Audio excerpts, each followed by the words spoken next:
क्या आपने कभी सोचा है कि यह कितनी अजीब बात है? हम बेबी बूमर्स और मिलेनियल्स के बारे में अंतहीन बातें करते हैं। हम जेन जी का विश्लेषण ऐसे करते हैं जैसे वे कोई रहस्यमयी नई प्रजाति हों। लेकिन एक पूरी पीढ़ी ऐसी है जो बीच में बस मौजूद है, जिसका जिक्र शायद ही कभी होता है, जो लगभग अदृश्य है।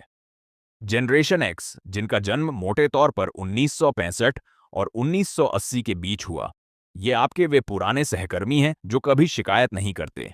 ये वे माता-पिता हैं जो कभी-कभी थोड़े अलग या कटे-कटे से लगते हैं। ये वे लोग हैं जिन्होंने इंटरनेट बनाया, लेकिन वे अपने नाश्ते की तस्वीरें पोस्ट नहीं करते। कोई आपको यह नहीं बताता कि जनरेशन एक्स का मनोविज्ञान शायद सबसे ज्यादा गलत समझा गया है। वे बड़े पैमाने पर लैच की किड्स, ताला चाबी वाले बच्चे की पहली पीढ़ी थे। कल्पना कीजिए, साल 1978 है, आप 8 साल के हैं और एक खाली घर में आते हैं क्योंकि आपके माता-पिता दोनों काम कर रहे हैं। न स्मार्टफोन, न कोई कैमरा, न ही किसी के पास यह जानने का तरीका कि आप ठीक हैं या नहीं। आप खुद घर का ताला खोलते हैं, खुद नाश्ता बनाते हैं, अकेले होमवर्क करते हैं और इंतजार करते हैं। एक अध्ययन के अनुसार 1984 तक 5 से 13 वर्ष की आयु के लगभग 70 लाख बच्चे नियमित रूप से स्कूल के बाद बिना किसी निगरानी के रहते थे।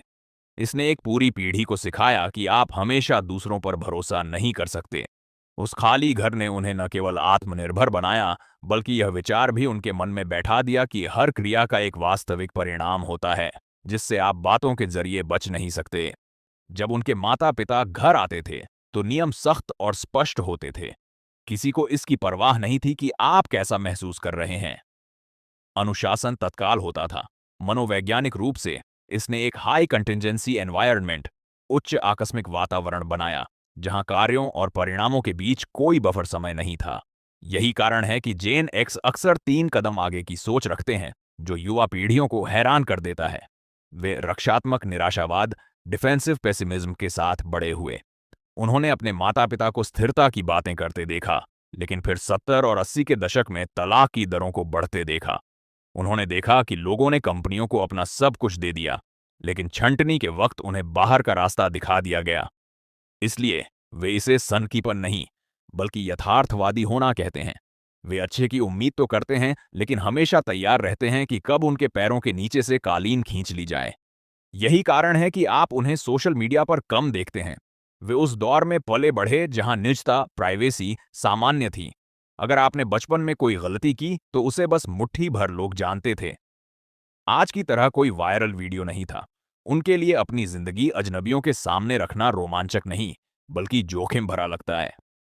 उन्होंने जल्दी सीख लिया था कि लोग आपके बारे में जितना कम जानेंगे, आप उतने ही सुरक्षित रहेंगे। जेन एक्स ने काम करने का एक ऐसा तरीका विकसित किया जो आज भी अलग दिखता है। वे इसके बारे में बातें नहीं करते, बस काम करते हैं। उनकी कार्यशैली उन नौकरियों से बनी है जो आज पुरानी लगती हैं। सुबह 5 बजे अखबार बांटना, किराने की थैलियां उठाना या कैश रजिस्टर खराब होने पर दिमाग में हिसाब करना।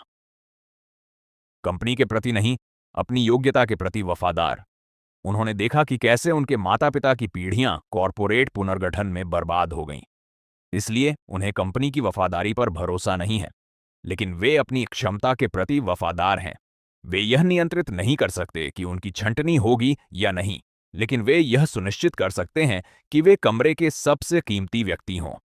अधिकार, अथॉरिटी पर सवाल, वे पद का सम्मान नहीं करते, बल्कि योग्यता का करते हैं। यदि आप कुशल हैं तो वे आपके साथ चलेंगे। यदि आप सिर्फ एक बड़े पद वाले व्यक्ति हैं जिसे काम नहीं आता, तो उनके पास आपके लिए कोई धैर्य नहीं है। यह पीढ़ी आर्थिक रूप से कई बार चोटिल हुई है। 2000 का डॉट-कॉम बबल और 2008 का वित्तीय संकट, इन्होंने उन्हें सिखाया कि कुछ भी स्थायी नहीं है।